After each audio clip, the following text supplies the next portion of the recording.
Hello friends, welcome to my channel sharpen maths. आज मैं एक टॉपिक पे बात करने वाला हूँ जो कि C S I NET aspirants जितने सारे लोग हैं या जो सोच रहे हैं या जो करना चाहते हैं या जो करते हैं प्रिपरेशन, बट उनसे रिलेटेड बहुत सारी जो चीज़ें होती है, लाइक कि बाद का क्या स्कोप है, कब एलिजिबल है, क्या एज क्राइटेरिया है, टीचिंग के अलावा क्या क्या ऑप्शंस हैं, असिस्टेंट प्रोफेसर के अलावा क्या क्या ऑप्शंस हैं, कौन से टॉपिक से क्या क्या क्वेश्चंस आ रहे हैं, तो सारे टॉपिक्स पे मैं बात करूँगा। तो स्टार्ट करते हैं। तो माई सेल्फ अनीश कुमार, आप लोग शायद जानते होंगे मेरा नाम। और ये मैं अपने बारे में बताऊँ तो मैं ऑलरेडी कंप्लीट करने वाला हूँ पीएचडी अपनी, तो कॉम्प्लेक्स एनालिसिस में। और मैं ये सब एग्ज़ाम ऑलरेडी क्वालिफाइड हूँ, लाइक जेई मेन जो आईआईटी जेई के लिए एडमिशन के लिए एग्ज़ाम का प्रिपरेशन होता है उसको क्वालिफाई कर चुका हूँ। C S I NET JRF qualify हूँ, गेट मैथमेटिक्स अदरवाइज स्यूसेट वगैरह एग्ज़ाम को क्वालिफाई कर चुका हूँ। तो हमारे जो चैनल है, अगर आप पहले से चैनल के व्यूअर है तो आपको पता होगा कि मेरे चैनल पे बहुत सारे कोर्स कंप्लीट ऑलरेडी अवेलेबल है। प्रीवियस ईयर के सोल्यूशन है, स्ट्रेटजी प्लानिंग पे मैं बात करते रहता हूँ।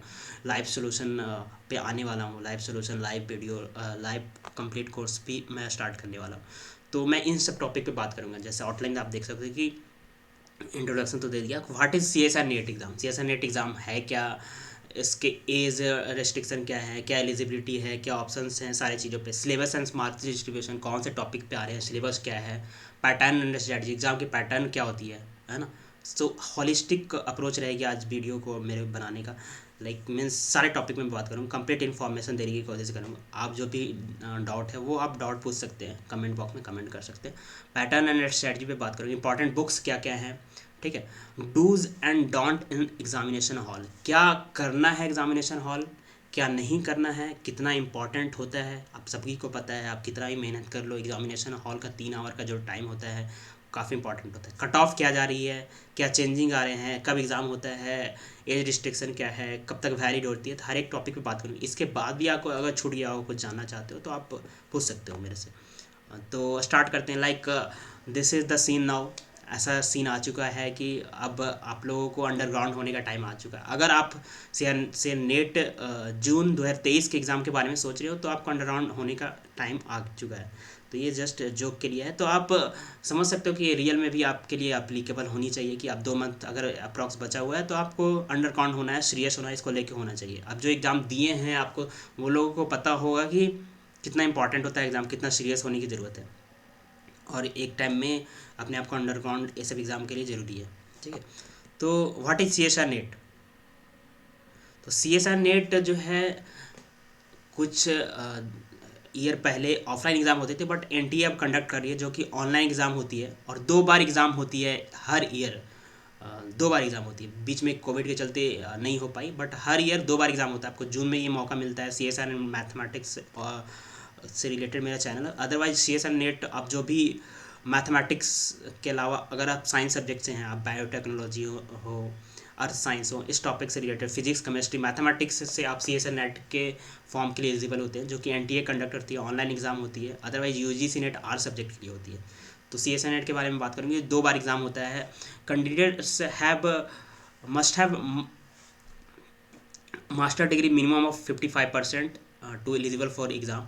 तो अगर आप 55% लाए हो मास्टर में, या अपियरिंग में भी हो, सेकेंड ईयर में हो, तो भी आप वेटेड एक फॉर्म फिल करके इसके लिए अप्लाई कर सकते हो। शायद अभी डेट बचा हुआ है इस एग्ज़ाम का। तो और कुछ रिजर्वेशन कैटेगरी की 5% छूट भी है, 50% पे भी एलिजिबल है। ओके। तो candidates who qualify JRF receive monthly stipend for 2 years and can be extended up to 3 years based on performance of the enrolment in PhD for complete. So मैं चीज़ों को एक्सप्लेन करता हूँ, हर एक चीज़ों को, और बाद में मैं पीपीटी भी शेयर कर दूंगा। तो आप जेआरएफ अगर क्वालिफाई करते हैं, एग्ज़ाम सेम होता है, उसमें एक थोड़ा सा मार्क्स का डिफरेंस होता है। जेआरएफ का cut off as compare to LS जो होता है, लेक्चरशिप, इसी एग्ज़ाम के थ्रू होता है। तो आप 10 मार्क्स का डिफरेंस होता है। अगर 10 मार्क्स से कम है तो एलएस हो सकता है, जेआरएफ नहीं होगा। आप पीएचडी के लिए एलिजिबल नहीं होगा, स्टाइपेंड पाने के लिए एलिजिबल नहीं होंगे। इवन कुछ इंस्टीट्यूट्स नेट क्वालिफाइड स्टूडेंट को भी फुल स्टाइपेंड देती है। ये इन्फॉर्मेशन नहीं होती बहुत सारे लोगों को। एनआईटी दुर्गापुर हो गई, एनआईटी जमशेदपुर, बहुत सारी जगह ऐसे ऐसे कुछ इंस्टीट्यूट से आपको इन्फॉर्मेशन रखनी चाहिए। तो ये है। अदरवाइज आप सिर्फ एलएस क्वालिफाई करते हैं तो असिस्टेंट प्रोफेसर जो भी स्टेट में वैकेंसी आती है, अदर तो आप मास्टर किए हुए हैं, एलएस क्वालिफाई है, तो आप इसके लिए एलिजिबल है। आप इसको अप्लाई कर सकते हैं। ओके। और अगर जेआरएफ क्वालिफाई करते हैं, पीएचडी आगे रिसर्च करना चाहते हैं, तो आप पीएचडी में इनरोल होकर कहीं के वहाँ का सिलेक्शन प्रोसेस जो भी है, इंटरव्यू रिटर्न का प्रोसेस को फुलफ़िल करके आप जेआरएफ का स्टाइपेंड पा सकते हैं। जेआरएफ का स्टाइपेंड जो अप्रॉक्स जो क्या होता है 31 होता है 2 ईयर तक, और इन्हांसमेंट के बाद एसआरएफ लोगों को अगर परफॉर्मेंस बेसिस इन्हांसमेंट के बाद 3 साल के लिए 35 मिलता है। एचआरए अलग से होता है, तो अगर हॉस्टल नहीं मिलता है, तो ये चीज़ें हैं। बाकी आप पीएचडी कंप्लीट करने के बाद असिस्टेंट प्रोफेसर टीचिंग पोजीशन के लिए Indian institutes, Indian universities, college में ज्वाइन कर सकते हो। इवन आप मास्टर करके भी बहुत सारे प्राइवेट इंजीनियरिंग कॉलेज सब जगह अप्लाई कर सकते हो। बहुत सारे ऐसे वेबसाइट है जहाँ पे इसकी इन्फॉर्मेशन आती है, फैकल्टी प्लस, फैकल्टी टिक, ऐसा सारी चीज़ें जहाँ पे आप देख के अप्लाई कर सकते हो। बाकी टीचिंग कर सकते हो, पार्ट टाइम भी कर सकते हो, पीएचडी आपको स्टाइपेंड नहीं मिलेगी। तो ये सारी चीज़ें हैं, तो ये बेनिफिट है। अदरवाइज आप फर्दर रिसर्च सिर्फ करना चाहते हो, रिसर्च बहुत सारे लैब इंडिया में चलती है, तो आप CSIR नेट को क्वालिफाई करते हो तो बहुत सारे लैब है इंडिया में, रिसर्च लैब, जहाँ पे आप इंटरव्यू क्वालिफाई करके एक ग्रुप में रिसर्च किसी प्रोजेक्ट पे काम कर सकते हो। उसके लिए भी आपके मंथली कुछ पैसे मिलेंगे। Okay. Minimum now age of this exam जो होता है CSIR नेट का, मिनिमम एज 28 ईयर्स होता है, और इसके अलावा कुछ रिजर्वेशन कैटेगरी के लिए 2-3 ईयर की छूट है ना। और इट वैलिड फॉर 2 ईयर्स। अगर JRF क्वालिफाई करते हैं तो आपको 2 ईयर क्वालिफाई करने के बाद कहीं पे एडमिशन लेते हो तो आपको इसकी वैलिडिटी होती है, अदरवाइज एक्सपायर कर जाती है। बट LS जो होती है, आप JRF क्वालिफाई करते हैं तो LS लेक्चरशिप के लिए एलिजिबल है, असिस्टेंट प्रोफेसर की कहीं पे वैकेंसी आती है उसके लिए भी एलिजिबल है, तो वो लाइफ टाइम वैलिड होती है। एक बार क्वालिफाई करके कभी भी आएगी तो आप इसके लिए एलिजिबल है। ओके। तो ये सारी चीज़ें। और JRF क्वालिफाई करते हैं तो जो दूसरे कैटेगरी के हैं उनको थोड़ा सा ज़्यादा एक्सटेंडेड 3 ईयर के छूट होता है, 3 ईयर तक आप वैलिडिटी होती है। Okay. So now come to the syllabus. तो CSIR नेट का जो एग्ज़ाम होता है उसमें मैथमेटिक्स का क्वेश्चंस होता है, और जनरल एप्टीट्यूड के क्वेश्चन होते हैं। जनरल एप्टीट्यूड में अंडर 10th के कॉमन सेंस वाले क्वेश्चन मैथमेटिक्स से रिलेटेड होते हैं। ठीक है, तो आपको पैटर्न पे आऊँगा तो मैं पार्ट ए, 3 सेक्शन होता है, part A, part B, part C. तो पार्ट ए में आपको 20 क्वेश्चन होते हैं जनरल एप्टीट्यूड, जिसके सिलेबस जो होती है ये सब टॉपिक हो गए simple, LCM, HCF, average, quadratic equation, sequence series, sudden indices, logarithm, probability भी हो सकती है, compound interest, simple interest, ratio, proportion, loss and profit, variation, partnership, mixture, ये सब टॉपिक्स आती है। तो अगर जनरल आप एग्ज़ाम के लिए देख रहे हो तो आप ज़्यादा प्रिपरेशन नहीं किए हो, 20-25 मिनट एग्ज़ाम का टाइम लास्ट में देते हो, तो आप 7 से 8 क्वेश्चन कर सकते हो, और इम्पॉर्टेंट है, करना चाहिए एग्ज़ाम में। और मैं दोनों चीज़ बताऊँगा क्या ज़रूरी है, और इस एग्ज़ाम के लिए अगर कर रहे हो तो उसमें कैसे करना है, तो आपको ये करनी चाहिए। क्योंकि 16 मार्क्स 20 मार्क्स अगर आता है तो आपको प्रॉफिट होता है, सॉरी बेनिफिट है। आप एक एग्ज़ाम में स्कोर गेन करने में, क्वालिफाई करने में हेल्प कर देगा आपको। तो ये चीज़ें हैं। बाकी जो है 20 क्वेश्चंस होते हैं जिसमें आपको 15 क्वेश्चन चेक होता है, तो 15 क्वेश्चन ही अटैम्प्ट करने होते हैं। उसके अलावा 80 क्वेश्चंस जो होते हैं वो मैथमेटिक्स पार्ट के होते हैं। पार्ट बी में 40 क्वेश्चन होगा जो कि सिंगल करेक्ट होगा और 3 मार्क्स के होंगे। उसके बाद 60 क्वेश्चन होगा पार्ट सी में, जो कि मल्टीपल करेक्ट हो सकते हैं एक ऑप्शन, एक क्वेश्चन के, तो वो 4.75 मार्क्स का एक क्वेश्चन होता है, जिसमें फर्स्ट 20 क्वेश्चन ही पार्ट सी में चेक होता है। तो वहाँ पे थोड़ा सा ध्यान में आपको रखना होता है कि आप अगर कुछ क्वेश्चन सेलेक्ट किए, ईजी क्वेश्चन को कर लिया आपने, तो और कुछ क्वेश्चन नहीं आ रहे हैं, बट जो आने वाले क्वेश्चन जो करेक्ट कंफर्म आ रहा है उसके बाद ही नहीं आने वाले क्वेश्चन को मारना है 20 क्वेश्चन को कंप्लीट करने के लिए। ये गलती हो जाता है लोगों से कि आप कुछ क्वेश्चन स्टार्टिंग से करते गए, इसमें नेगेटिव मार्किंग नहीं तो तुक्का मार दिए, और उसके बाद के क्वेश्चन करेक्ट किए, तो 20 क्वेश्चन करेक्ट पहले कर लिए, उसके बाद कुछ करेक्ट मार दिए, तो 20 क्वेश्चन ही करेक्ट होगा। तो आपने जो करेक्ट मारा है 20 के बाद वो चेक नहीं होगा, उसको ध्यान में रखना होता है, फर्स्ट 20 ही चेक होता है। ठीक है, तो सिलेबस देख सकते हो and marks distribution. Real analysis linear algebra unit 1 में क्वेश्चन आता है, पार्ट बी में, पार्ट सी में भी। रियल एनालिसिस लीनियर अलजेब्रा काफ़ी इंपॉर्टेंट है ये CSIR net point of view से। ये जो आता है आपका एनालिसिस 45 मिनिमम से 70 मार्क्स का क्वेश्चन आता है, तो समझ सकते हो कितना हेल्पफुल है। आप 200 मार्क्स के एग्ज़ाम होते हैं, सॉरी आपको, आपके पास 200 मार्क्स होते हैं जिसमें आपको 100 10 100 मार्क्स लाने होते हैं क्वालिफाई करने, जिसमें रियल एनालिसिस इतना आ रहा है। लीनियर अलजेब्रा आ रहे हैं 41 मार्क्स 75, मैं डेटा लिया हूँ कहीं से। तो एब्स्ट्रैक्ट अलजेब्रा हो गया जो कि इंपॉर्टेंट है, यूनिट 2 में आता है। नंबर थ्योरी हो गया, कॉम्प्लेक्स एनालिसिस हो गया, टोपोलॉजी हो गया। टोपोलॉजी का क्वेश्चन आप देख सकते हो कि 3 से 7 मार्क्स के आते हैं, है ना।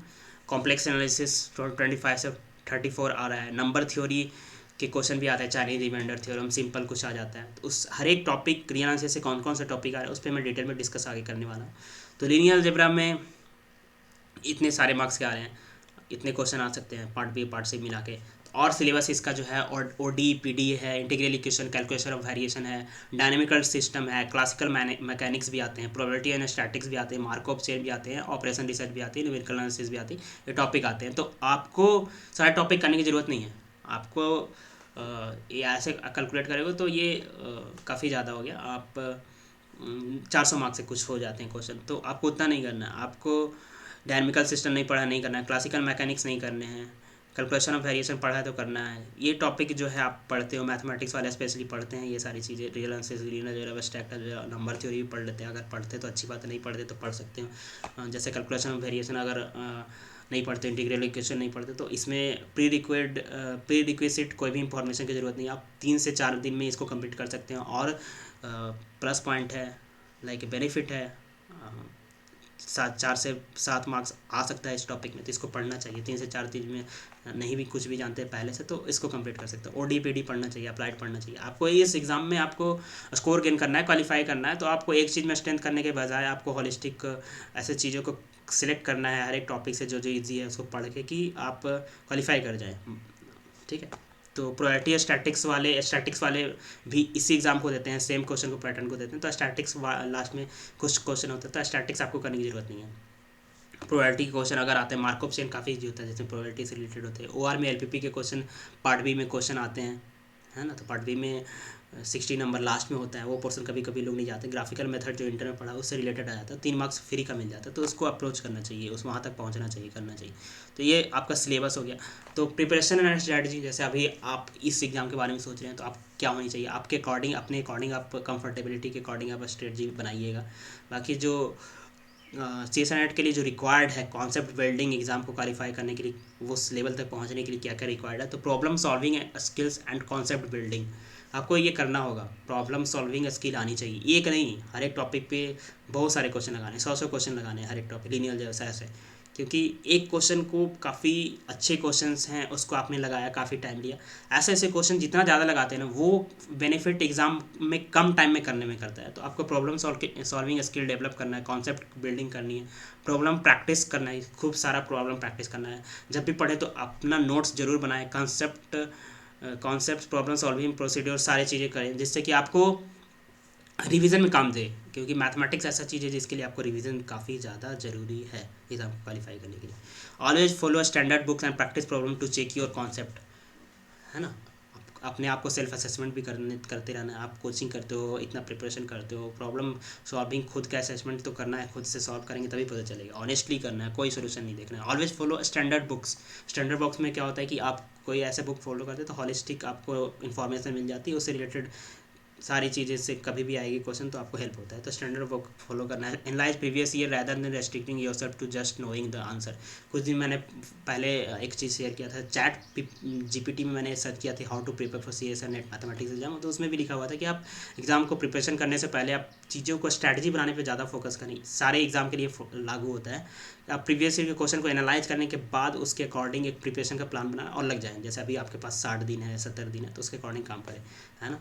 जो भी है 60 दिन है तो उसके अकॉर्डिंग करें, या फिर कोई भी एग्ज़ाम के लिए इस तरह प्लान करके करना चाहिए। तो आप एनालाइज करते हो तो आपको एक आइडिया मिलता है, क्योंकि आपको सारी चीज़ें नहीं पढ़ना है, बहुत सारी चीज़ें नहीं भी पढ़नी होती है। ये ध्यान में रखना होता है कि आपको क्वालिफाई करना है तो क्या चीज़ें नहीं पढ़नी है, उससे टाइम मैनेजमेंट हो सकता है। तो आप प्रीवियस ईयर के क्वेश्चन को एनालाइज करेंगे तो ऐसा आप कर सकते हो। Covering whole syllabus is not important, but whatever you learn it should be done perfectly. So आप पढ़ रहे हैं, मेहनत खूब कर रहे हैं, बट जो भी पढ़ रहे हैं उसको करें कि उससे क्वेश्चन छूटे ना, इस तरह से स्ट्रॉन्ग करें। इस नेट एग्ज़ाम के लिए आपको कॉन्सेप्ट तो स्ट्रॉन्ग होना ही चाहिए, अदरवाइज क्वेश्चंस नहीं बनेंगे। जैसे गेट का एग्ज़ाम होता है, होलिस्टिक होल आप सिलेबस कंप्लीट करते हैं तो आप क्वेश्चन को कलेक्ट करके बना सकते हैं, कुछ कैलकुलेटिव होते हैं। उसके कंपेयर में नेट का जो क्वेश्चन होता है थोड़ा कॉन्सेप्ट बिल्डिंग वाले होते हैं। आप एनबीएचएम के क्वेश्चन के प्रीवियस ईयर लगाते हो, टीआईएफआर के क्वेश्चन के प्रीवियस ईयर लगाते हो, तो आपको नेट के क्वेश्चन में भी हेल्प करता है। कॉन्सेप्ट वो जो यूज होता है वो यहाँ पे भी होगा, बेनिफिट होता है। तो आपको कॉन्सेप्ट तो जरूर बिल्डिंग करनी है। emphasize on learning thoroughly rather than number of question more here and there। तो स्ट्रेटजी में आप ये कर सकते हो कि जब भी स्टार्ट करो पढ़ना, कोई भी टॉपिक नया स्टार्ट करो, तो ज़्यादा क्वेश्चंस लगाने के बजाय पहले जो क्या करना, स्टार्टिंग में आप अगर थ्रोली आप पूरे थ्योरी पार्ट को पढ़ चुके हो तो आपको क्वेश्चंस को लगाने, एक क्वेश्चन में हर एक तरह से सोचना है। उसके नेबरहुड में जितने सारे कॉन्सेप्ट आते हैं हर एक को क्लियर कर लेना है, हर एक चीज़ों को अपने अंदर ले लेना है या नोट भी कर लेना है। इंपॉर्टेंट रिवीजन करनी होगी एग्जाम के पहले। तो ज़्यादा क्वेश्चंस करने के बजाय आप पहले जब कम ही क्वेश्चन पढ़ें करें, बट उससे रिलेटेड जितने कॉन्सेप्ट हैं, जैसे कि एक क्वेश्चन की इतना से तरीके से सोच लें कि उससे रिलेटेड थोड़ा सा दिखे कहीं क्वेश्चन, तो उसमें हेल्प हो जाए, वो कॉन्सेप्ट वहाँ पे यूज हो जाए। तो मैं अभी टॉपिक पे हूँ तो वहाँ पे बताऊँगा, लाइक आप कोई क्वेश्चन कॉम्पैक्टनेस कनेक्टेडनेस से कर रहे हैं, टोपोलॉजी से कर रहे हैं, या लीनियर अलजेब्रा में कर रहे हैं, तो ट्रांसफॉर्मेशन से कर रहे हैं, तो उससे रिलेटेड जो भी चीज़ें हैं, आइगन वैल्यू, मैट्रिक्स, डायगोनलाइजेबिलिटी, सारी चीज़ें चेक कर लो। तो इस तरह से एक क्वेश्चन से पढ़ो क्या क्या पॉसिबल है। स्टार्टिंग में ऐसे स्लो स्लो पढ़ो, एक बार स्लो में स्टार्ट करते हो धीरे धीरे वो फास्ट हो जाता है। Clarify your doubts and don't forget to revise. हमेशा डॉट को क्लियर करें, जो वीकनेस है उसको ढूंढे, कहाँ पे डाउट हो रहा है उसको, फ्लॉ को ढूंढे, गैप को ढूंढे, और उसको क्लियर करने में क्लियर करने के बारे में सोचें। जहाँ से भी हो सके, आप ग्रुप से हो, सोशल मीडिया हो, लोगों से हो, कनेक्ट हो, कोचिंग हो, जहाँ से हो, डाउट करने के क्लियर, खुद से हो, गूगल से हो, तो करना ज़रूरी है। वो करेंगे तब भी आप इम्प्रूवमेंट आएगी, क्योंकि एग्ज़ाम देते हैं तो कुछ एग्ज़ाम के पहले जब 10 मार्क्स से एक एग्ज़ाम नहीं हो रहा है, वही नेक्स्ट एग्ज़ाम में कहीं ना कहीं वो वजह हो सकती है। तो वीकनेस ढूंढना है, उस पर काम करना नेक्स्ट एग्ज़ाम में, और उतना ही मेहनत करना है, उससे ज़्यादा मेहनत करना। ये नहीं सोचना है कि 5 मार्क्स से छूट गया तो आप एग्ज़ाम के लिए फुलफिल हैं, तैयार हैं। जब छूट गया, 5 मार्क्स से भी छूटा, 10 मार्क्स से भी छूटा, तो आपको उतना ही तैयारी करना है, उससे ज़्यादा मेहनत करना है, और उससे कोई प्रॉब्लम नहीं है। आपको कॉन्सेप्ट में और अच्छी कॉन्सेप्ट क्लैरिटी आएगी। ओके, तो now come to the topic on हर एक टॉपिक में के टॉपिक पे आते हैं कि रियल एनालिसिस में कौन कौन से टॉपिक आते हैं। तो रियल एनालिसिस में 45 to 65 मार्क्स आता है, 15 से 20 क्वेश्चन आता है। तो रियल एनालिसिस काफ़ी इंपॉर्टेंट है, अगर नेट के बारे में सोच रहे हैं तो इसको करना ही करना है। पॉइंट सेट टोपोलॉजी हो गया, तो पॉइंट सेट टोपोलॉजी से क्वेश्चन आ रहे हैं। पॉइंट सेट टोपोलॉजी से क्वेश्चन कैसे आते हैं, तो limit, point, closure, close set, ये दिखने आता है। तो ये अदर टॉपिक से इंडिपेंडेंट होती है। आप इसके कॉन्सेप्ट जानते हो तो पॉइंट सेट टोपोलॉजी के क्वेश्चन को कर सकते हो। काउंटेबिलिटी, अनकाउंटेबिलिटी थोड़ा सा फंक्शन से मिक्स करके आता है, इस काउंटेबल है कि नहीं, कुछ चीज़ें ऐड करके आएगा। तो काउंटेबिलिटी अनकाउंटेबिलिटी से क्वेश्चन तो आ ही रहा है, एक क्वेश्चन तो आता ही है, और बनने वाले होते हैं। तो ये पढ़ना है। Sequence and series, sequence of function and series of functions आपको पढ़ने हैं। सीक्वेंस सीरीज से क्वेश्चन आते हैं, सीक्वेंस सीरीज से हो सकता है सीक्वेंस ऑफ फंक्शन मर्ज हो जाए, सीरीज ऑफ फंक्शन मर्ज हो जाए, तो सीक्वेंस सीरीज में पावर सीरीज आ जाए, कन्वर्जेंट डबल सीरीज आ जाए, कुछ भी आ सकता है। तो इससे रिलेटेड जितने वो चीज़ें आ रही है एग्जाम में, लिमिट कंटिन्यूटी डिफरेंशिएबिलिटी से क्वेश्चन आ रही है। लिमिट कंटिन्यूटी डिफरेंशिएबिलिटी से क्वेश्चन क्या होता है, फंक्शन ऑफ सेवरल वेरिएबल को मिक्स करके भी आ सकता है, डायरेक्ट सीक्वेंस का लिमिट आ सकता है ना। तो फंक्शन ऑफ सेवरेबल में लास्ट में मैंने लिखा है, तो फंक्शन ऑफ सेवरेबल वेरिएबल में डबल वेरिएबल से आ जाएगा। कंटिन्यूटी डिफरेंशिएबिलिटी चेक करने एक ऑप्शन में देगा, पार्शियल डेरिवेटिव एक ऑप्शन में, डायरेक्शनल डेरिवेटिव, ऐसे क्वेश्चन आ रहे हैं। रीमान इंटीग्रल से डायरेक्ट, रीमान इंटीग्रल से क्वेश्चन लेबेग इंटीग्रल मिक्स करके आ सकता है। जैसे कि हम लोग जानते हैं कि लेबेग इंटीग्रल होता है तो रीमान इंटीग्रल होता है, बट रीमान इंटीग्रल होता है तो लेबेग इंटीग्रल नहीं होता, ज़रूरी नहीं है। तो यहाँ पे डिरिचलेट फंक्शन की एग्जांपल ले सकते हैं, है ना। लेबेग इंटीग्रल है बट रीमान नहीं है। तो इससे रिलेटेड आपको पढ़ने हैं। मैं जस्ट आप इस टॉपिक वाइज क्लियर करने हैं, आप क्या प्रिपरेशन आपको अपनी स्ट्रेंथ पता है, तो इस तरह से आप प्रिपरेशन करते हो तो बेनिफिट आई फील के 100% होगा। तो इम्प्रॉपर इंटीग्रल से क्वेश्चन, कुछ कन्वर्जेंस टेस्ट इंटीग्रल वाला टाइप का जो होता है इम्प्रॉपर, उससे आते हैं क्वेश्चन। तो अगर पढ़ते हैं तो इसको पढ़ना है आपको। लास्ट में मैं एग्ज़ाम के बारे में बताऊंगा, तो कैसे कैसे हर एक टॉपिक से कितने कलेक्ट करना है, वो सारे स्ट्रेटजी मेरा एक्सपीरियंस जितना भी है वो मैं ज़रूर कोशिश करूँगा शेयर करूँ। आप चीज़ें, जो भी चीज़ें अच्छी लगती है आप नोट कर सकते हो, अपने आप में अप्लाई कर सकते हो, है ना। फंक्शन ऑफ बाउंडेड वेरिएशन से क्वेश्चन आता है। लीनियर अलजेब्रा हो गया, तो लीनियर अलजेब्रा में मिक्स करके आ सकता है। मैट्रिक्स से क्वेश्चन है तो उससे transformation, diagonality, eigen value, eigen vector, सारी चीज़ें मिली होती है, उसी से सारे पूरा लीनियर अलजेब्रा का हर एक टॉपिक आया हुआ है, bilinear form, quadratic form, inner product space, तो सारे टॉपिक्स आते हैं। तो ये भी इंपॉर्टेंट उतना ही है, और इससे क्वेश्चन जो आते हैं ईजी आते हैं। तो लीनियर अलजेब्रा तो पढ़ना ही पढ़ना है, अगर आप क्वालिफाई करना है तो इसको रखना ही है। ये नहीं सोच सकते बिना लीनियर अलजेब्रा क्वालिफाई करने के बारे में सोचे। तो लीनियर अलजेब्रा ईजी भी है और बनने वाले भी होते हैं। हर एक बार का फीडबैक होता है कि ये टॉपिक की ये आ गया, ये आ गया, लीनियर अलजेब्रा से क्वेश्चन बनने ही वाले आते हैं। मे भी थोड़ा पैटर्न इन दिनों चेंज हुआ है, like quadratic form, bilinear form और इनर प्रोडक्ट स्पेस टॉपिक से ज़्यादा आ रहा है क्वेश्चन।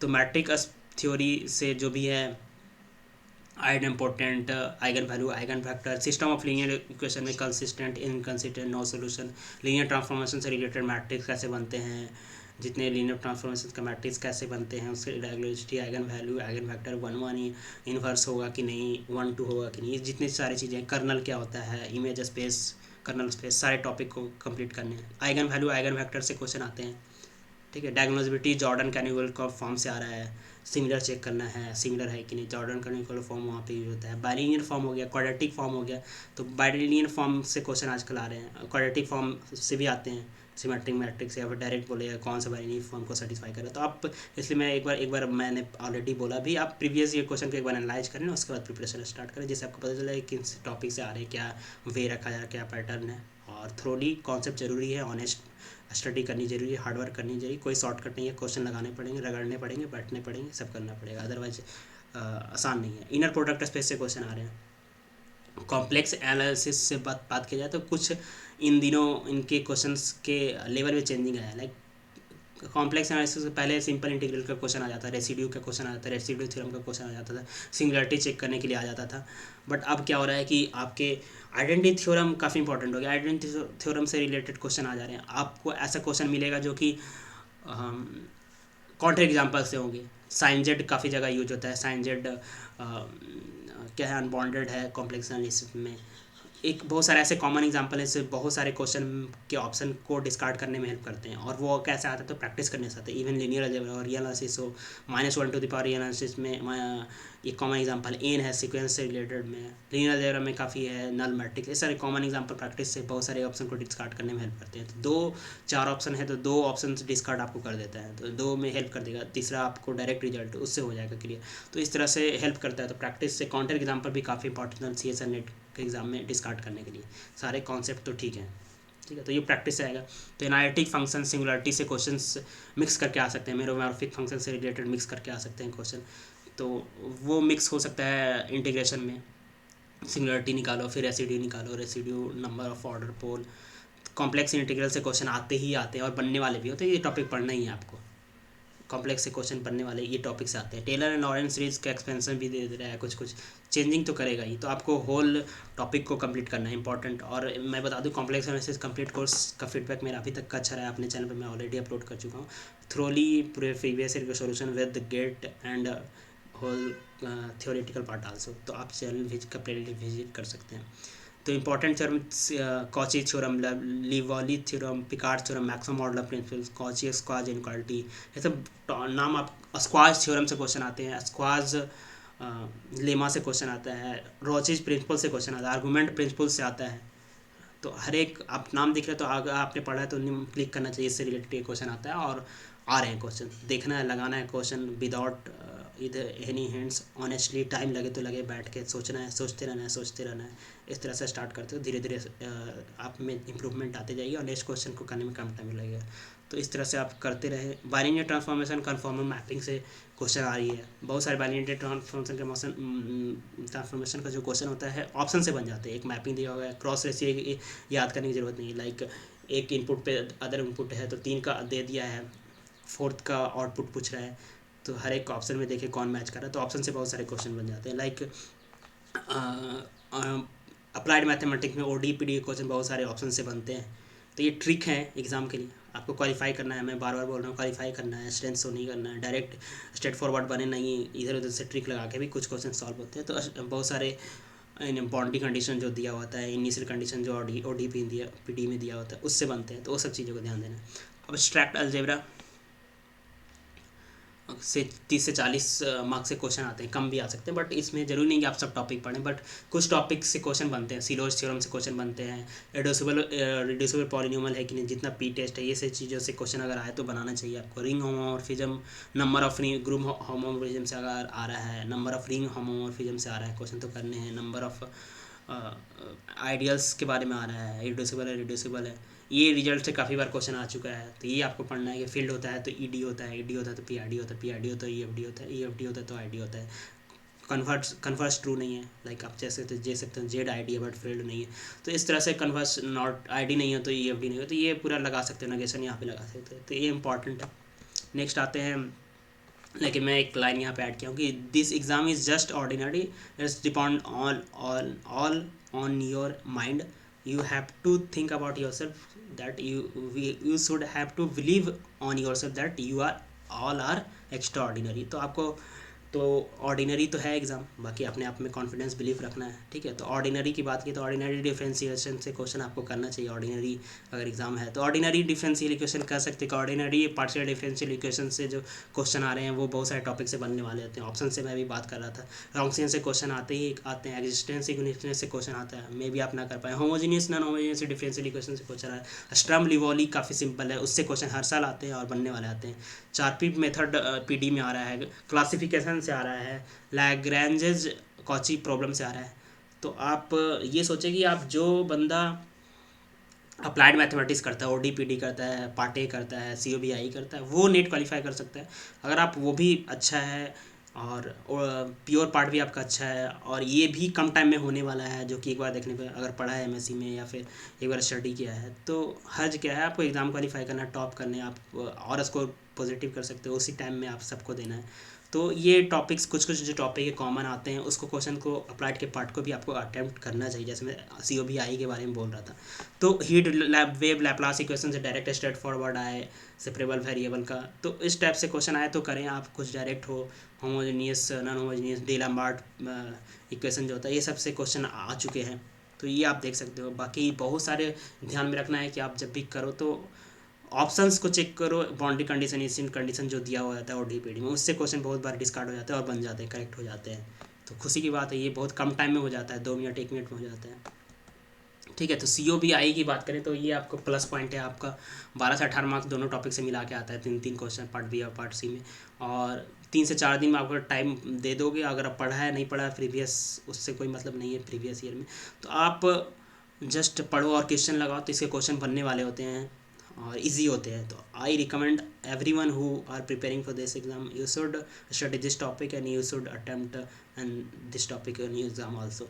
तो बेनिफिट है, जब मैं क्वालिफाई किया तो इससे काफ़ी बेनिफिट हुई है। पार्ट सी काफ़ी इंपॉर्टेंट है, पार्ट सी में मैंने पार्ट 13 क्वेश्चन सही किया था, कहीं ना कहीं एक टोपोलॉजी का क्वेश्चन करेक्ट कर दिया था, सीओबीआई, ये सब प्लस पॉइंट हुआ था। रियल लीनियर सबको ही करते हैं, सबको ही करेगा, आपको भी करना है, क्वालिफाई करना है तो लीनियर भी करना है, रियल भी करना है, बट ये चीज़ें आपको गेन करने में, अप डाउन्स में मेकअप करने का काम करता है। पार्ट ए में कम कर लिया तो इधर मेकअप करने का काम, तो ये टॉपिक है। जैसे ऑपरेशन रिसर्च में एलपीपी से क्वेश्चन जो आ रहा है वो पार्ट बी में होता है, आपको लास्ट तक विजिट करना है, स्किप नहीं करना है, एक बार जाके देख लो, इजी क्वेश्चन आ जाता है बहुत कम टाइम में, मेरे साथ हुआ है, तो वो देख लो। कम सिंप्लेक्स पैरा करने की ज़रूरत नहीं है, टाइम टेकिंग वाले क्वेश्चन को देने की ज़रूरत नहीं है। मैं वहाँ पे बताऊँगा कि एग्ज़ाम के 3 घंटा में कैसे आपको हैंडल करना है, बाकी आपकी प्लान अपनी होगी, एग्जीक्यूट आपको अपने अकॉर्डिंग करना है।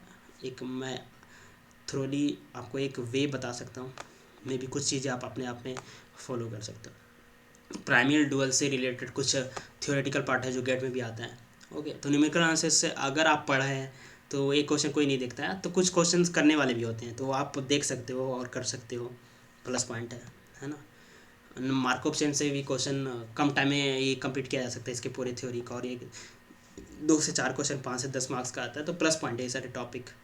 बाकी टाइम मैनेजमेंट ज़रूरी है, इतने सारे टॉपिक हो गए आपको, आपके पास इतने टॉपिक है, हर एक टॉपिक से लीनियर से थोड़ा ज़्यादा, लीनियर जो ज़्यादा पार्ट वाले हैं उससे ज़्यादा क्वेश्चन कलेक्ट करिए, और जो छोटे छोटे हैं उससे एक एक क्वेश्चन कलेक्ट किए, तो आप देखोगे ना, काउंट करोगे, कॉम्प्लेक्स से 2 किए, अब एब्स्ट्रैक्ट से 2 किए, ओडीपीडी से एक एक किए, 2 2 किए, तो आप देखोगे 15 क्वेश्चन हो जा रहा है। 15 क्वेश्चन आप कर लिए, सारे करने की ज़रूरत नहीं है, और वो भी मैं बता रहा हूँ कि रियल के सब नहीं कर रहे हैं, इसका मतलब 2 3 सेलेक्ट कर रहे हैं तो 3 ईजी है वो कर रहे हैं, तो ईजी क्वेश्चन कर रहे हो, तो 15 में पार्ट सी में 15 क्वेश्चन आप ऐसे कलेक्ट कर लेते हो तो कर दोगे, तो आप एग्ज़ाम क्वालिफाई कर जाओगे। तो एक स्ट्रेटजी, एक वे इस तरह से कलेक्ट करना है। तो इसलिए लिमिटेड टॉपिक में ना रहें तो ज़्यादा बेटर है ना, सारे टॉपिक के थोड़ा सा कंप्लीट करेंगे। ये तो क्लियर है कि कुछ ही टॉपिक में ज़्यादा टाइम लगता है, कुछ में कम ही लगता है, बट कुछ में जो कम लग रहा है वो भी बेनिफिट दे रहा है, तो क्यों ना पढ़ें। ठीक है। तो अगर बुक की बात करें, इवन आप आगे चल के इंटरव्यू देने वाले हैं या फिर कुछ टॉपिक में डेप्थ चाहिए, तो आप रियनालिसिस में स्टार्टिंग में इसके मापा कर सकते हैं, जो कि बेसिक लैंग्वेज ईजी है। आपकी डिपेंड करती है आपकी बेस क्या है, स्ट्रेंथ क्या है। उसके आगे बार्टले सर्वर्ट बोल दूँ, बाल्टर रूडीन बोल दूँ, काफ़ी स्टैंडर्ड बुक है, काफ़ी स्टैंडर्ड रिजल्ट से डायरेक्ट क्वेश्चन बहुत सारे बनते हैं। लीनियर अलजेब्रा के लिए आप फ्रेडबर्ग हेल्प ले सकते हैं। 3000 प्रॉब्लम से लीनियर अलजेब्रा जो बुक है, फुजान झांग या सॉन्ग सीरीज, ये सब बुक को फॉलो कर सकते हैं। Otherwise without any matrix use किया हुआ बुक हॉफमैन कुंज काफ़ी अच्छी बुक है, जो कि लीनियर अलजेब्रा को आसान बनाती है, इंटरेस्टिंग बनाती है। और ये बुक जो है आपको इंटरव्यू से रिलेटेड टॉपिक में देते हैं, तो इसमें भी हेल्प करती है। कॉम्प्लेक्स एनालिसिस के लिए आप बुक पढ़ना चाहते हो तो पुनुस्वामी एंड सिल्वरमैन की एक बुक आती है, दोनों को वो बुक पढ़ सकते हैं। एच एस खसाना की बुक पढ़ सकते हैं। एब्स्ट्रैक्ट अलजेब्रा के लिए डमी फुटने से कुछ टॉपिक्स पढ़ सकते हैं, रिड्यूसिबल, कुछ गैर थ्योरी से रिलेटेड कुछ टॉपिक पढ़ने हैं। जोसेफ के लिए एनफ है। फिर डिफरेंशियल इक्वेशन के एस एल रॉस में थ्योरेटिकल पार्ट है, जो भी एक्सिस्टेंस यूनिक्नेस है, जो भी प्योर का पार्ट यूज कर रहा है। अदरवाइज प्रॉब्लम सॉल्विंग के लिए एमडी राय सिंघानिया में काफ़ी सारे प्रॉब्लम है। सी ओ बी इंटीग्रल इक्वेशन के लिए एमडी राय सिंघानिया है ना। टोपोलॉजी के लिए आप मंकर्स से एनवीएचएम का क्वेश्चन जो देखते हो टोपोलॉजी में आता है, वो इस टॉपिक से आते हैं, बुक से आते हैं, एस कुमार सेन सर की बुक से आती है। तो वो प्रीवियस ईयर यहाँ कहीं ना कहीं वो करने से ये हेल्प होता है। तो अगर इस CSIR नेट के लिए जाना चाहते हो तो ये बुक अगर पढ़ना चाहते हो तो पढ़ सकते हो। अदरवाइज आपको क्या नहीं पढ़ना है ये इंपॉर्टेंट दिमाग में रखना है, कम ही पढ़ें बट अच्छे से पढ़ें, जिससे कि एग्ज़ाम क्वालिफाई। सब पढ़ने के चक्कर में गड़बड़ नहीं करना, ठीक है। तो what should do you in examination hall और what should not need to do. तो 3 आवर का एग्ज़ाम, आप जो भी मेहनत किए हैं, जितने मेहनत किए हैं एग्ज़ाम के पहले, वो आपको अपने आप पे फेथ होना चाहिए। मैंने 100% प्रिपेयर कर लिया है। और एग्ज़ाम के पहले, इंटर होने के पहले कूल माइंड होना चाहिए, काम माइंड होना चाहिए। जितना ज़्यादा आप फील कर पाए, जितना ज़्यादा प्रीवियस एक्सपीरियंस लिख पाएंगे, जब भी कोई चीज़ अच्छी होती है तो आपके साथ कब हुई थी, लगेगा कि मैंने जब टेंशन नहीं लिया था, प्रेशर नहीं लिया था, कुछ नहीं सोचा था, उस समय अच्छी हुई थी। ये सबके साथ होता है। तो वो ही चीज़ को लागू करना है, एक्सपेक्टेशन नहीं रखना है। ये कॉन्फिडेंस एश्योरेंस होनी चाहिए कि आपने जो प्रिपरेशन किया है वो काम करेगी। बट वो एक्सपेक्टेशन सोसाइटी का ये बातें वो बातें से अपने माइंड में इफेक्ट नहीं डालना, जिससे कि ज़्यादा ओवर थिंकिंग होने लगे और एग्ज़ाम गड़बड़ हो जाए। What you have done your hard work and planning will execute in exam, वो एग्जीक्यूट होगा, वो होगा। तो कूल काम रहना है। क्योंकि इतना मेहनत किए हैं, अगर 3 आवर का इम्पॉर्टेंट एग्ज़ाम 3 आवर ही अच्छा नहीं गया तो बैड डे। लाइक बोलते हैं ना कि सब लोग क्वालिफाई कर रहे हैं एग्ज़ाम, और जो नहीं कर रहे हैं वो रिजल्ट के अकॉर्डिंग देख रहे हैं, जज कर रहे हैं कि ये नहीं हुआ है, कम हो गया है। ऐसा कुछ होता नहीं है ज़्यादातर, मैं ज़्यादा कंपेयर करूँ तो वो चीज़ें होती है कि उस दिन जो 3 घंटा का टाइम है, वो टेक्निकली लोग जो कम भी प्रिपरेशन करते हैं, टेक्निकली एक स्ट्रेटजी से अगर सॉल्व कर दे तो वो क्वालिफाई कर जाते हैं। तो वो दिन अच्छा होता है या कुछ माइंड अच्छा काम करता है। तो इस चीज़ों से आप बच सकते हो। जितना स्ट्रांग होके, कॉन्फिडेंस होके एग्ज़ाम में फेथ रख के रहते हो, तो वो सब चीज़ें इफ़ेक्ट नहीं पड़ेगी और अच्छा जाएगा एग्ज़ाम। तो और बात करें तो कहीं ना कहीं जितना ये इम्पॉर्टेंट चीज़ें आप पढ़े हैं, जितना हार्डवर्क किया, उसको एग्जीक्यूट करने का इम्पॉर्टेंट टाइम 3 आवर का एग्ज़ाम है। क्या नहीं किए हैं, सब चीज़ उस पर डिपेंड करता है। तो वो क्यों ख़राब करना, अच्छे से यूटिलाइज करना है। तो आप वे इस तरह से कर सकते हैं। You can start with part B और पार्ट सी और मैथमेटिकल सेक्शंस से स्टार्ट कर सकते हैं। मैथमेटिकल माइंड कंटिन्यू करेगी, और ये मेजर पार्ट भी है तो पार्ट बी या पार्ट सी से स्टार्ट कर सकते हैं। सबका अपना वे हो सकता है। कुछ लोग पार्ट सी में ज़्यादा मार्क्स का आता है तो पार्ट सी से ट्राई करते हैं कि मैं इससे कर दूँ तो इससे ही क्वालिफाई हो जाएगा, ज़्यादा क्वेश्चन इसमें ज़्यादा टाइम देते हैं, स्टार्टिंग से ही कर देते हैं। ये वे भी हो सकता है। या दूसरा वे भी हो सकता है, पार्ट बी में छोटे छोटे क्वेश्चन होते हैं, काफ़ी कम टाइम में करने वाले होते हैं, तो वो करें। तो नंबर ऑफ़ क्वेश्चंस अगर पार्ट बी के लिए, जैसे मैं अपना बताऊँ तो पार्ट बी में स्टार्टिंग में दिया था और 1 घंटा पार्ट बी का मेरा प्लान था, एक्सिक्यूट भी किया था उसके एग्ज़ाम में। तो पार्ट बी में आप 1 घंटा दे सकते हो और 1.5 घंटा पार्ट सी के लिए बचा के रख सकते हो। क्योंकि पार्ट सी के जो क्वेश्चन होते हैं थोड़ा सा एनालाइज करने के बाद मानना होता है। हर एक ऑप्शन को चेक करना होता है, हर एक ऑप्शन को डिस्कार्ड, हर एक ऑप्शन को अच्छे से पढ़ने के बाद करना होता है। और पार्ट सी के क्वेश्चंस करने के बाद ही क्वालिफाई होना है 4.75 मार्क्स का क्वेश्चन है, तो 1 घंटा 5 मिनट 55 मिनट ऐसे पार्ट भी में देख लो, 15 16 17 क्वेश्चन जितने होते हैं। और नेगेटिव बिल्कुल नहीं मानना है, कोई बेनिफिट नहीं, कोई लालच नहीं, कभी नहीं होता है ऐसा कुछ, ये दिमाग में रखना है, हमेशा क्लियर रखना है। आप प्रीवियस एक्सपीरियंस ले सकते हैं, जो नहीं हुआ है कभी फ़ायदा नहीं होता है जिसमें, तो एक कैलकुलेटिव गेस कर सकते हो, वो चीज़ें होती है। पार्ट सी में कर लो आप, वो कैलकुलेटिव गेस करनी है। पार्ट सी के क्वेश्चंस को ज़्यादा टाइम इसलिए देना है क्योंकि वो करेंगे 10 से ओवर प्लस होगा क्वेश्चन, तभी आपका क्वालिफाई होगा। ठीक है, तो पार्ट सी में थोड़ा सा ये वे हो सकता है कि आप 15 क्वेश्चन फर्स्ट मार लिए, जो कि कंफर्म है, सेलेक्ट कर लिए, एक बार ओवरव्यू किए तो लगे कि इस टॉपिक से पढ़ा है, इसको अटेम्प्ट किया, कर लिया। टाइम देना है, हर एक क्वेश्चंस ऑप्शंस को ढूंढना है, टाइम देना, कूल जितना रहेंगे उतना अच्छा काम करेगा। तो एक चीज़ इसका बेनिफिट तब होगा जब आप स्टार्टिंग में इजी क्वेश्चन से स्टार्ट करते हो। हमेशा एग्ज़ाम में इजी क्वेश्चन, कभी कभी ऐसा होता है ना, आप प्रीवियस एक्सपीरियंस फील करो, रियलाइज़ करो, लाइक को स्टार्ट किए एग्ज़ाम देना, फर्स्ट क्वेश्चन टफ लग रहा है, सेकंड भी टफ लग रहा है, थर्ड भी टफ लग रहा है, तो कहीं ना कहीं ऐसा नहीं कि सबको दूसरा लग रहा है, सबको ही लग रहा है, वो पैटर्न ऐसे आ गया है, तो आपको मूव ऑन करते जाना है, नेक्स्ट क्वेश्चन पे चलते जाना है। इजी क्वेश्चन स्टार्टिंग में 5 6 कर लिए और होता है इजी क्वेश्चन, ये गारंटीड, ये फिक्स 100% अपने आप में डाल लो, रहता है, तो वो क्वेश्चन कर लिए तो आपका मोटिवेशन बढ़ गया एग्जाम में, ब्रेन कॉन्फिडेंस हो गया, और उसका हेल्प नेक्स्ट क्वेश्चन को अटेम्प्ट करने में बेनिफिट होगा। तो स्टार्टिंग में इजी क्वेश्चन को करें, इजी क्वेश्चन काफ़ी होता है एग्ज़ाम में, जो भी 100% कट ऑफ मार्क्स है, तो उसमें आपका 90% 80% ईजी होता है, उसको करना है, इंपॉर्टेंट है। जो नहीं आता है उसको अटेम्प्ट लेना कोई इंपॉर्टेंट नहीं, वहाँ पे शो करना कोई जरूरी नहीं, बाद में हम अपना कर लेंगे, अपने आप को चेक कर लेंगे आता है कि नहीं, तो वो कर देते हैं तो होता है। ये सब चीज़ों पे मैनेजमेंट करना ही इंपॉर्टेंट है। कहीं ना कहीं बहुत लोग टेक्निकली पढ़ाई नहीं करते हैं, ज़्यादा प्रिपरेशन नहीं करते हैं, अच्छे से स्टडी करते हैं एमएससी में, टेक्निकली एक वे में अटेम्प्ट लेते हैं, तो कुछ लोग ऐसे भी होते हैं जो क्वालिफाई करते हैं, तो कहीं ना कहीं वो टेक्निकली एक प्लान के अकॉर्डिंग करते हैं। पार्ट सी में सिलेक्ट कर लेते हैं 10 क्वेश्चन, 12 क्वेश्चन, फिर बी का रेगुलर करते हैं, तो इस तरह से करते हैं। तो आपको नेगेटिव नहीं मानना है, और पार्ट सी के फर्स्ट 15 क्वेश्चन अगर आप कंफर्म मारे हो, तो उसके बाद के ही 5 क्वेश्चन अगर कंप्लीट करना चाहते हैं, 20 क्वेश्चन करने होते हैं, 20 क्वेश्चन चेक होते हैं, तो फर्स्ट 20 चेक होते हैं, तो ये ध्यान में रखना कि उसके बाद के ही 5 क्वेश्चन को मारना है, ये नहीं कि 15 क्वेश्चन इधर उधर से मारे कंफर्म, और कहीं से भी 5 पहले ही 15 जो मारे हैं, 5 क्वेश्चन जो करेक्ट मारे, उसके पहले वाले 5 क्वेश्चन को मार दिए या 10 क्वेश्चन को मार दिए, तो 5 क्वेश्चन जो बचा लास्ट में 25 क्वेश्चन ओवरऑल मारा है, तो फर्स्ट 20 ही चेक होगा, जो 5 आपने 20 के बाद जो करेक्ट किया है वो चेक भी नहीं होगा। तो इस चीज़ को ध्यान में रखना, इसमें गड़बड़ नहीं करना, फर्स्ट 20 ही चेक होता है। तो हो सकता है तो 20 ही मारिए, 20 ना हो सके जितना कन्फर्म उतना मारिए, अदरवाइज थोड़ा बहुत रिस्क तो इसको है ही नहीं इसमें। 15 क्वेश्चन मार जानते हैं, 5 क्वेश्चन थोड़ा सा आइडिया लेके कंप्लीट कर दीजिए, हो सकता है एक आध का लक आपका सही हो, आपको करेक्ट हो जाए। Stay calm focused in during the exam, कभी भी एक क्वेश्चन में स्टक नहीं होना है। If you get stuck on a question, move on to the next one and come back letter.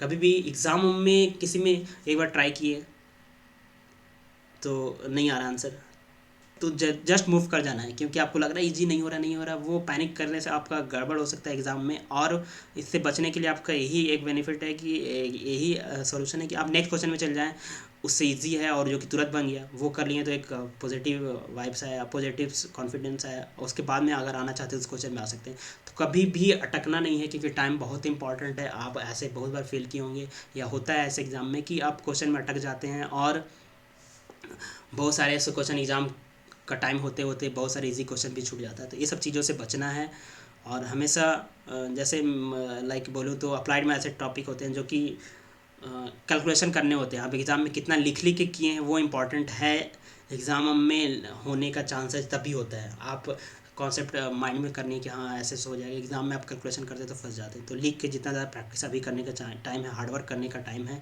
Question लगाने का टाइम है, कोई शॉर्टकट नहीं है, तो वो करना अभी time management is very important during the exam, make sure to divide your time properly among different option. तो मैं जैसे बताया, पार्ट बी में 1 घंटा दे दो, पार्ट सी के लिए 1.25 घंटा 1.5 घंटा लग रहा, और लास्ट का जो 30 मिनट बचा वो पार्ट ए के लिए दे दियो। पार्ट ए एक बार जरूर विजिट करो, जैसे 5 7 क्वेश्चन ऐसे ही देखते देखते बन जाता है, तो प्लस पॉइंट है। कम टाइम में 14 16 मार्क्स आ रहा है, तो आपको काफ़ी हेल्प करने वाला है स्कोर गेन करने में। ये तो था वे। अब कट ऑफ पे आते हैं।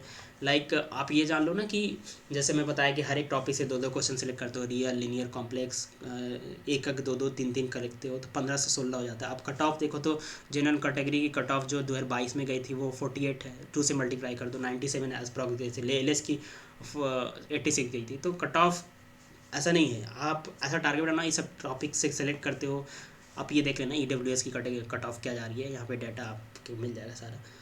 और भी मैं लिया हूँ 21 के एग्ज़ाम का, 20 के एग्ज़ाम का, है ना, 19 के दिसंबर, 19 का जून का एग्ज़ाम का कट ऑफ। तो अभी जैसे 19 जून में है, जनरल अनरिजर्व कैटेगरी में 106 चला गया था, है ना, 97 चला गया है LS का कट ऑफ, EWS का, और EWS का 86 है, 96 है, JRF का और LS का, दोनों में 5, 10, 8 मार्क्स का डिफरेंस होता है।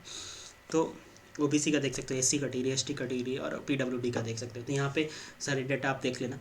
मैं यहाँ पे एक चीज़ ऐड करूँगा कि जो एग्ज़ाम का जो कट ऑफ जाता है 100 प्लस मान के चलो, 110, 115, 120 मैक्सिमम टू मैक्सिमम, अगर जनरल कैटेगरी में JRF निकालना है तो। और इस टॉपिक्स, हर एक टॉपिक को मैं बताया, जैसे real, linear, complex, abstract, topology, ODPD, COBI, OR, हर एक से ऐसे एक एक दो दो सेलेक्ट करते हो तो आप आराम से देखोगे, कैलकुलेट करोगे, इजी, ज़्यादा जोड़ भी नहीं लगाना है। पार्ट 1 का कुछ क्वेश्चन आपको 140 मार्क्स बनेंगे, 140 का प्लान करके जाओ। आप कहीं ना कहीं थोड़ा बहुत गड़बड़ होता है एग्ज़ाम में, 110-20 पे पहुंच जाओगे, LS कंफर्म होगा, JRF जरूर होगा। तो इस तरह से स्ट्रेटजी से साथ करो, और जितना ज़्यादा अपने आप को अभी अंडरग्राउंड कर सकते हो, ये अपने आप को कंट्रोल कर सकते हो, फर्दर चीज़ों के डिस्ट्रैक्शन में उससे बचो, और एक वे से, एक प्लान से स्टडी करो। हर एक चीज़ों में प्लान की ज़रूरत होती है, हर एक टाइम को अच्छे से यूटिलाइज़ करो। मैं बोल, ठीक है, तो ये चीज़ें हैं। बाकी वीडियो आपको कैसी लगी, क्या इन्फॉर्मेशन क्या लगा और क्या डाउट है, आप कमेंट बॉक्स में कमेंट कर सकते हैं। Okay, thank you friends.